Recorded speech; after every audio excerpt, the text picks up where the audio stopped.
Laura Coe is multifaceted, and we could honestly talk to her about many topics, both spiritual and not so spiritual. However, today we're going to talk about Akashic Records, which she calls an energetic storehouse of ancient wisdom.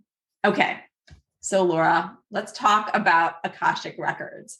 Most people that are listening right now have never heard of that term. So can you help explain what the Akashic Records are? Yeah, I think I explain this about 3 to 5 times a day. So absolutely.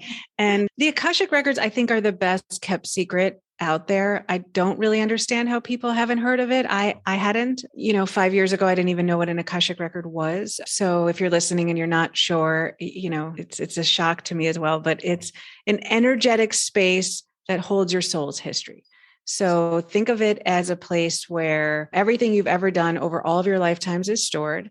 And an Akashic Record reading is when somebody is able to access that space and give you information from billions of bits of information about you, like an entire Google search on you, that'll help you heal, unlock, get guidance on exactly where you are at this moment in time in your life, right? To help you move forward on whatever it is. Say you're in the relationship that's a struggle, or the job that you're frustrated with, or personally on a personal level, you want to heal on some level. And when we're in those moments, when we're stuck, we're seeking, we're looking for information, we want that sentence, that friend, that book, something that's going to just give us that knowing. And the Akashic Records is that. And the last thing I'll say to you is, I believe we're all in the Akashic Records all the time. With all that said, I think if you've ever had a moment of intuition, of knowing, I just know that I need to move. I just have to change a job. I just know that it's time to shift this relationship,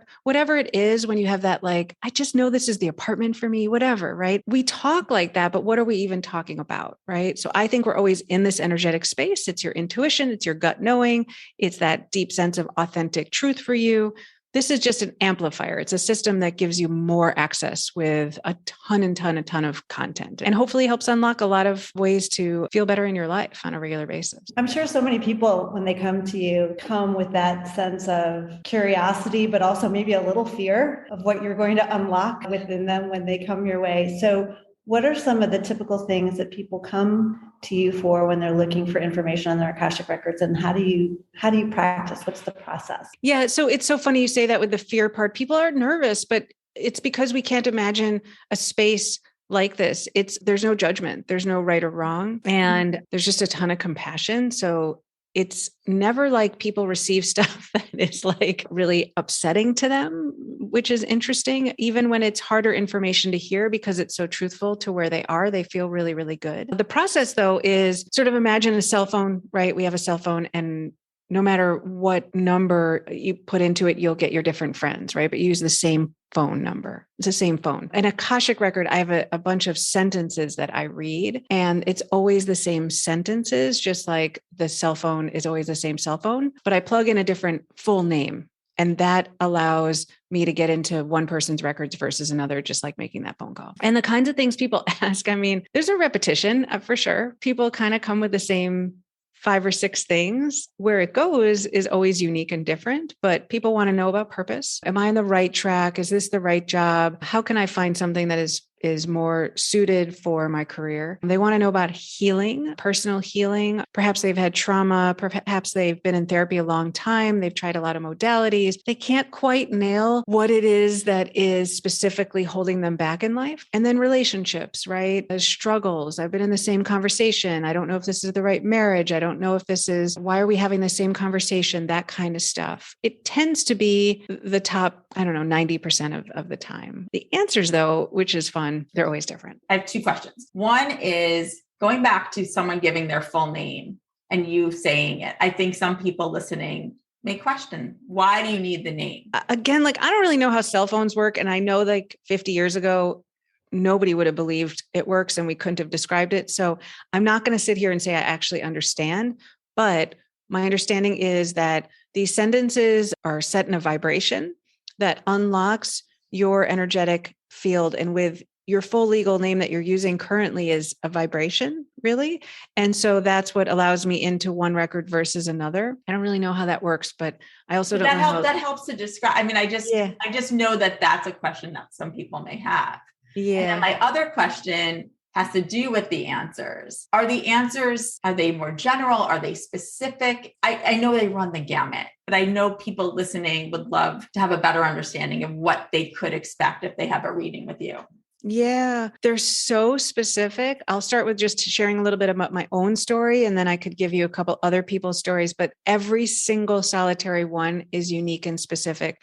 Say I'm doing readings for people who are having addiction and alcohol, and we have these ideas of how it's the same. It's not. I mean, every story is very unique. The reasons that they're struggling are very unique. Trauma is unique. Every story is very particular to that person, which is why it works so well. Because they're like, oh my God, this isn't prescriptive and particular framework or something that I'm supposed to follow. It's really truth for me, right? So when I was talking about moving into a modern minimalist apartment on the lake to a couple friends. Nobody knew that. And I walked into my first Akashic record reading, and this girl that I've never met in my life, she was in her 20s. She read these sentences. And she's like, I see a modern minimalist apartment on the lake. And I was like, what? Right. And it just was like, and now I do that to people. I was sharing a conversation with a woman, and I was talking about her mother. And I see somebody on a ladder, and this ladder is set up in a kitchen. And I see them cleaning like dust at the very top of the kitchen ceiling on the molding. And she's like, my mom literally does that. And I was like, oh, right. And it's like every reading, there's some kind of personal drop like that. And then it moves into these very particular things. I can tell you exactly your mother's energy, how she treated you, the things she said to you, how you had a stuffed animal that you sat in your room with and you looked out the window a certain way and how you might have felt. It's uncanny, the level of details that come through and the resonance, right? People are brought to tears because it's so accurate. They feel like, oh my God, I don't know how I would have even described that, but it's so true. So for me, it went from this, modern minimalist apartment on the lake to you have this book of philosophy in you, but they're little and they're poetic and they're small. She's like, you want to write them. And I'm like, I do, but nobody knows that, but me and maybe two people in my life. And it turned out I wrote them, right? And it was exactly what was said in the reading, but the level of detail around, it's not just I'm an author, it's that I have this small book of philosophy and it was particular to what I wanted, right? So it's validating sometimes to your truths that you kind of know things about yourself, but you don't know why you think them, or it's really healing in that it kind of explains friends, family, career obstacles in ways that you're like, oh my God, that really makes sense. I have worked with a therapist for a decade and haven't gotten it, but I just got it, right? So it often brings people to tears, but they're tears of joy. It's kind of that like cathartic release tear where like I stop and I'm like, are you okay? And they're like, I'm so good. You have no idea. But it's like a release, right? Because you have a sense of like, finally, I hear the truth. I feel it's true for me. And then you can get very, very practical steps from follow these modalities or start a podcast or create a workshop. I outlined somebody's podcast from beginning to end, literally the look and feel, the marketing, the name of it. And he ended up doing it. So those are kind of, it's a broad sense of how it works. It's pretty magical. Unlike a psychic medium reading or a tarot card reading, for example, to me, it feels like it's much more specific in terms of your overall lifespan, even pre-life span, right? It speaks kind of more on the soul level, even though the ideas or the reading itself might give you insights on what to do. It feels a little bit deeper than that. Would you say? Yeah. Yeah. I mean, it really is. So we are incarnated for this particular life. I'm Laura Coe in this particular life, but the soul has been around for many, many, many lives. And so it's not just picking up on the personality of Laura, although it does. It's picking up on the energy of the essence of Laura, right? So when we talk about the people we love, we don't say, oh, I love Karen because she has a certain haircut or an outfit that she's wearing. And Robyn in particular likes to wear hats. And so that's why I have this relationship with her.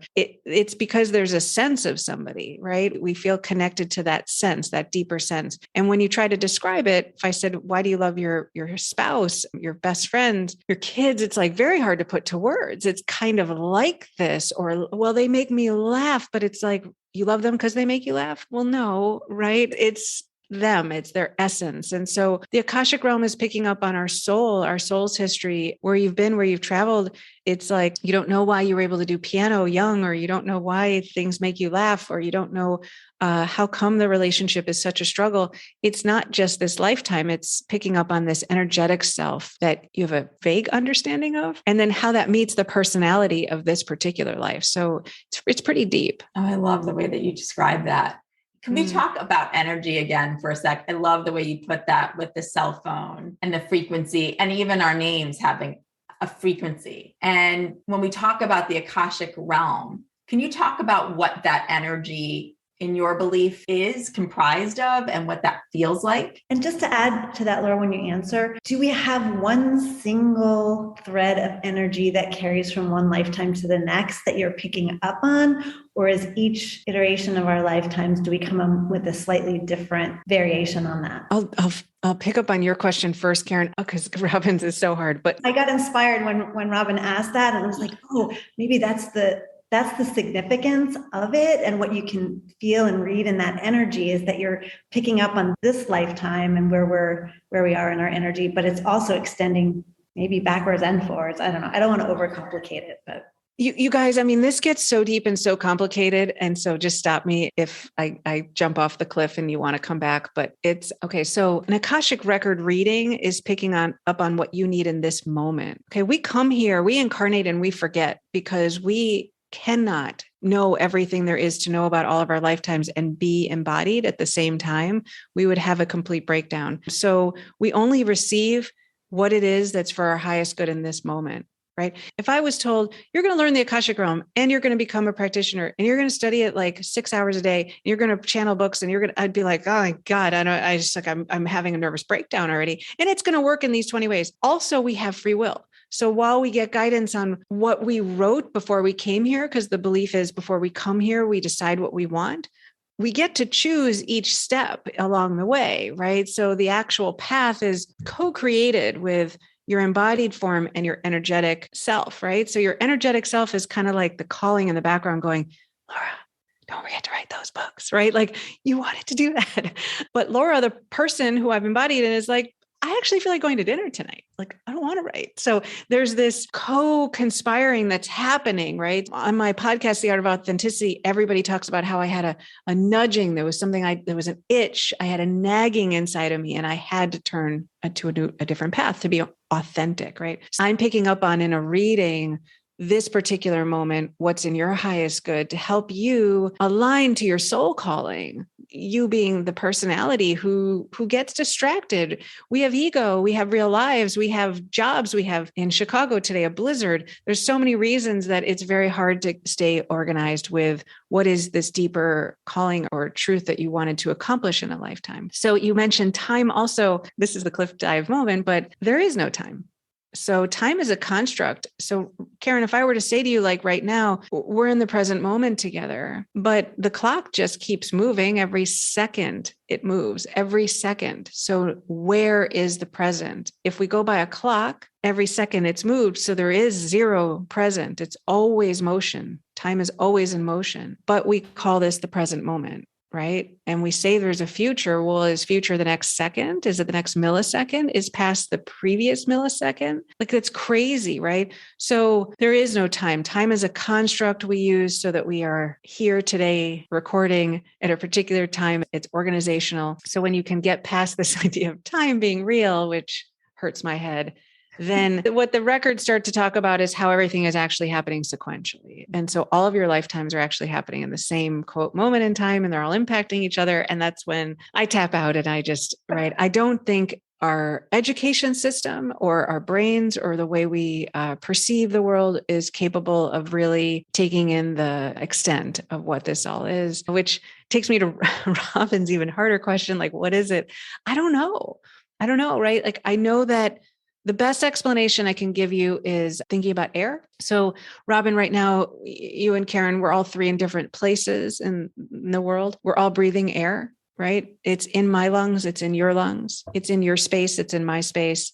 There's this thing we call air, but I can't grab it. I can't hold it. It's not mine. It's not yours. It's in me. It's in you, right? It's everywhere. And it's also sort of nowhere in a sense, right? Because it's not a containable thing. So I think the Akashic realm soul energy is that ish. So you're stuck with metaphor because we don't have the education or ability to really say, I don't have the ability to say more than that, but that's my best stab at for myself to understand it. So my soul is both within me and outside of me. The Akashic realm is within me and outside of me. We are it. We're not it. It's everywhere. When you get into the deep philosophical spiritual literature, they start talking this way and you're like, oh my God, I'm going to jump off a building, but that's why, I was just going to say, I think for the listener, when I just had such a misconception of what Akashic Records were, and I did kind of walk in a little bit with that fear factor, like it was this actual formal record, like my dental records, right? Like somewhere out there is this big record of everything I've done, good or bad, a record of what I'm going to be doing next that I was going to be tapping into. It's just so not that in any way. And the other part of that, when you walk in and you think that, you also, I think, the human part of us walks in and thinks we might be judged. And I think the beautiful thing about the Akashic Records is there's no judgment. Yeah. So Robyn, to finish the story of my first reading, she said, you have these books inside of you that you want to write, but you're putting all this pressure. You can write them when you're 70 or in your next life. And I was like, what? Right? Like, what are you talking about? Like, if I'm supposed to write this book, then I need to write it, but there's no getting it wrong. And it's like, the best way they've described it to me is if you have a flower and it's planted in the right space with the right soil and the right amount of sunlight and the right amount of water, it'll grow. And so it'd be a shame for it to not grow. Like, why not? So in certain lifetimes, we have everything we need to accomplish the thing that our soul journey really wants, right? So in this life, I have the education, the freedom, the space to write. And so why not complete this thing that I have a soul desire to do? But if you don't, you can do it in another life. I just might have to wait a few lives because I might be a slave in a camp somewhere where I'm just like, that's not an option. Or I might, not have the means to do it, or the personality. Like Laura Coe is willing to sit down, she will get it done. Like there's these qualities within this human manifestation that aligns well with things like that. As Gary Zukav would say, it's authentic embodiment. It's when your personality meets your soul, right? The essence of your soul. That's right. And when that happens, it's magic, right? I had this big fight with the idea of the Akashic realm for 6 months, 9 months. And I was like, wait, because I was listening. I was like the student. I was like, okay, every day I'm going to get guidance. I'm going to go in my records and I'm going to listen, because every time I do, my life is just magical and exponentially better. And then I was like, wait, I'm Laura. I'm not a slave to this realm. Like, what the hell? Like, I'm a person. I matter. Like, I had this, like, who am I in this story? And then it hit me when I'm happiest, when I'm feeling best in my life, I'm listening to my truth, and I'm listening and I'm allowing that deepest truth, which is that Akashic realm soul truth,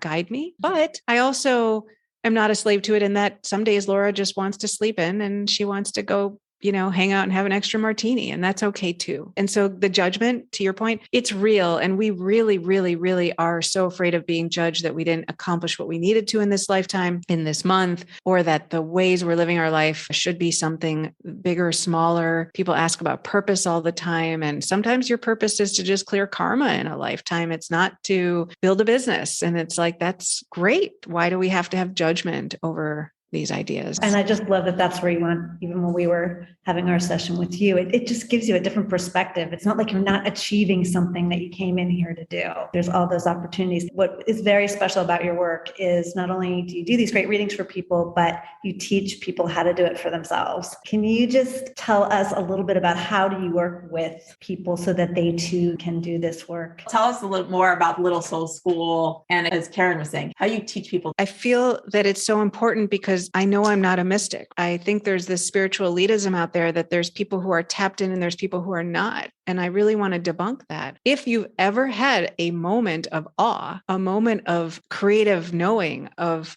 flow, anything, you're in the records, right? And there's nobody on the planet that hasn't just had a moment of like, oh, I just got it.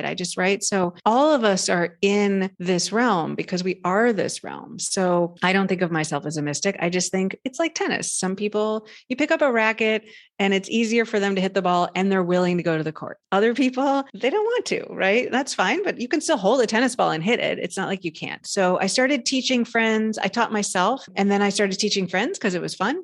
And then I started teaching more friends. And then I got asked to teach a men's group, which was like 40 dudes who are accountants and investment bankers, the least likely humans on the planet to learn the Akashic realm. And they were sweating and it was so cute, but they all did it. And I've taught hundreds and hundreds and hundreds of people. You can go to the Little Soul School. I got tired of doing one-on-one. So I created a free class with videos at the Little Soul School. And it's free because I do believe everybody should have access. So it doesn't, to the tennis metaphor, it doesn't mean you're going to be good in an hour, but you can listen to the videos. You can have everything you need. You can decide if you want to keep practicing or work with me privately to kind of move it along or work with friends to do it like I did. I've lost track. There's hundreds and hundreds and hundreds of people at this point that I've taught and everybody's done it. And it's really important to me that this gets out there, that this is not for magical people, or also it's like meditation, that this is not a strange thing to be tapped into. I mean, it's just part of life. The Akashic realm, the way we do it in those videos, it just puts an amplifier to what you're already doing on a day-to-day basis. Yeah. And we can attest that we've done it. We ourselves went and took the course and it was easy and fun. And then we blew our own minds. Yeah. But I'll say, we were, I think, really surprised at the messages that we were able to get. Both Karen and I are intuitives, and both of us, we also are somewhat mediums and so forth. This is a bit different. And we liked the structure of it, actually. And then the feeling and the messages that came through. It was extremely empowering. And I think what you show all of us is that we are all magical people. That's what you're also giving, as well as being an incredible translator. That's what I'll say too. Thank you. We're not all Laura, that's for sure. I may be able to read my messages or read Karen's and read Laura's, but I'm not Laura. The way that Laura is able to read the records for you is so special. Thank you. That's a gift. As you said, you're an extremely good tennis player when it comes to Akashic Records. It's so visual. That's what I loved about it. It was such a different type of experience because so much of it for you comes through in these visualizations or symbols. And that's never something that I've delved into or been like comfortable with on my own. But following the process, it's almost like a movie unfolds. Yes. And if you can do it with another person, it's incredible how you begin to play off each other and how this movie sort of becomes this bigger story that is so relevant. And so it's fun. It's not even one of those daunting things like, oh, I could never. Yeah, Karen, it's really important you said that because I think that's the one thing that I should probably speak to more often. It is fun. Every time I train people, they come in and they're like privately nervous. They're going to be the one person that can't do it. And they're like, oh, it's going to be me. And I'm like, I promise it won't be. And then the second part is that they have so much fun. I can't get them out of the records. It's like going into a dream state. There is no time. You're lost in it. It's like a little tiny movie theater opens up that's just for you. And it feels amazing. I mean, it's like dreamy, but not like sleep dream. It's like a very deep meditation feeling combined with this really cool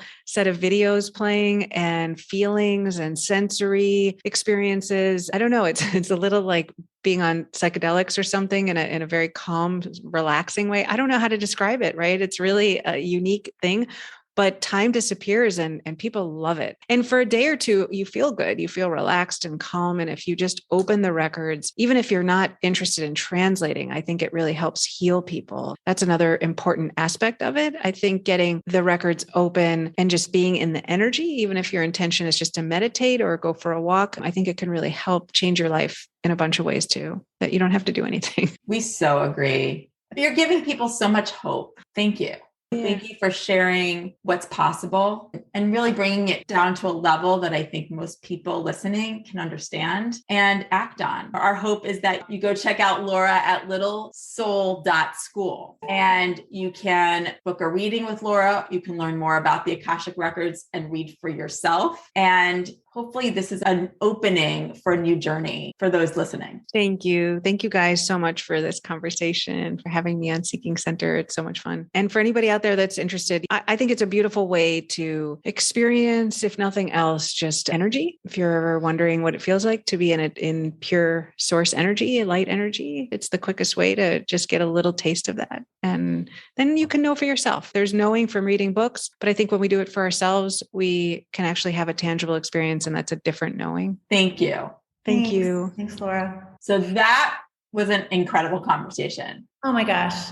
Learned so much. And I just love her energy. You and I have both experienced Akashic Records and have had interesting and good experiences. There's just a way that Laura puts it. She puts it in a way that you can understand it and also apply it in your own life. Yes, right? That's what it is. You're out of the woo-woo, which even she says she's trying to do. Knowing that we were going to talk to Laura for our download this week, we decided to use Laura's Akashic Record format for our mind meld. And so we went to the Little Soul School and we went through the course, which is so easy. And everyone listening can do that within an hour. We use the same practice that Laura uses when she's doing readings. And as she said, you read a few sentences and then you have an intention and or question, and then you close it at the end. And so that's what we did. We set the intention to receive messages that would resonate with all of you this week. Our intention was very simple and very broad. What you'll find with this, and for us, it's about what do you see? What is the image that comes to you, which was new to me. I usually write down everything that comes to me almost like as a message. In this case, there were actual images that came to both Robyn and I immediately. And as Robyn began to share, it was clear that we were very much seeing the same thing. And it was very Wizard of Oz related. What we ended up both receiving are these visuals and messages using Wizard of Oz as the analogy. And that makes so much sense because we think that most people listening right now have seen Wizard of Oz. And so of course that's going to resonate with everybody. And when it comes down to, and what we were able to distill, and we're going to go into some of these messages, but the idea is to be your own Dorothy, own your own power. As Glenda the Good Witch says, you've always had the power, my dear. You just had to learn it for yourself. And, don't give your power away. But we're going to get to that. Let's just start with number one. When we both went in and started this mind meld, I saw this field with this tornado and lightning, which was taking me to what ended up being Auntie M's house. And then it was as if we were sharing a brain because Karen. Yeah, I kept getting follow the path. And the minute I started thinking about the path, it had this sort of golden color to it. And I was at the very beginning by myself. And as I started following the path down the road, sure enough, there was Robyn and Laura together, and we were all locked in arms walking down the path. And then it also occurred to me that this whole movie actually was filmed. We looked it up in 1939. Who knew it was that old? But we were blown away with this idea of the beginning of the movie starts in black and white. And it's all about the tornado that comes and Dorothy literally waking up in this beautiful land of color on the other side. And we thought, oh my gosh, how significant that it is for us to know that as we're following this path, as we're following this road, that is leading us quite literally out of this black and white. And we're ready for Technicolor to come into our lives. And the other part of it, which you talked about, which then I was on the Yellow Brick Road too. So I could picture what we were picturing very much the same thing, linked arm in arms. And it also made us feel, for everybody listening, if you can find a buddy to walk down that Yellow Brick Road with, find the buddy. And if you can't, we'll be your buddy. We are here. That is why we're doing what we're doing. So reach out to us. We'll be your buddy. We're on the Yellow Brick Road with you, which we know for us is that when we get to Emerald City, We are there to reveal the truth. That's what we're here to do, is to reveal the truth, what we believe the truth to be in terms of who you are as a soul. And for every person, the truth is going to be different, but we're all on that road together. So what is your truth? You're on that road to find the truth for you and for your soul in this lifetime. And that takes heart and courage and strength. Right. And that the journey really does begin with that single step. You remember at the very beginning of Darcy's journey, she was the one who had the courage to really start from the very beginning and set off to face her fear, which was that wicked witch, so she could get home again. And in doing so, met these wonderful friends who were able to teach her just as she taught them. They helped each other get through that journey to the other side. And I think that that's the other thing too, as we're going through our journeys, just to be open to all those friends along the way that may not even look like friends, right? Like, who would have thought the scarecrow and the tin man and the lion would have been such important allies to Dorothy along the way. So it just seemed like such a wonderful movie playing out, just reminding us almost of this childhood story that most of us didn't realize the symbology that was there for us in our quote unquote real life. Totally. Right? And the other questions that it can bring up for those listening is, who's the wicked witch right now in your story? Are you in your own way? Or what do you feel is in your way? And how can you believe in your own power? How can you believe in yourself to overcome whatever it is, whatever you believe or see as the obstacle, the outside obstacle, or is it inside? And then Karen and I were talking about this. What are your ruby slippers? What makes you feel magical? Get back in touch with your own power to go down that road and find that truth. That's right. In the movie, the ruby slippers were the thing that Dorothy thought was protecting her all along. And it wasn't really protection at all. It was her power. And she didn't realize that because she wasn't looking at her own power and her own self. And I think that's right. Something we often forget is that we don't have to wear or be or pretend to have things that are giving us our power, that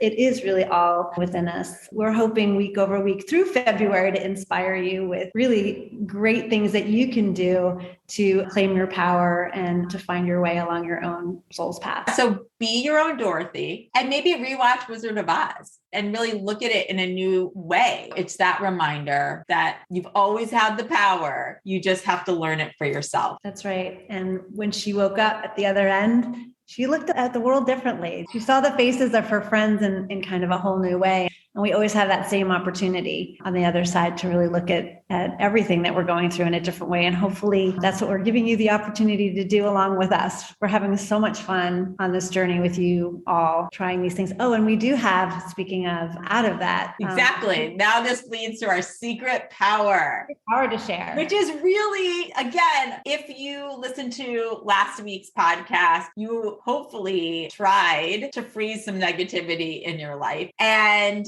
now we're giving you another exercise, utilizing your own being, your own power as a guide. That's right. Something that you can use to tune into your own intuition, your own North Star, your own GPS, however you want to look at it. We've tried it a couple of times, and it's almost a tongue-in-cheek kind of an exercise at first, where you may feel silly trying it, but we found it really works well in giving you really simple answers to questions that you ask. So Robyn, why don't you talk about how? Yeah, so it is the human pendulum exercise. We're naming it that. Whether it is or isn't, we're going to call it the human pendulum. And our friend Irina Kushan actually is the first person to suggest using our bodies as a pendulum, because both Karen and I have used actual pendulums, which is a discussion for another day. But it's another way of doing what we're going to talk about, but you can use an actual pendulum that has a stone on it to do this. We had never thought about using our own bodies until Irina suggested it. And so this is the exercise. Basically,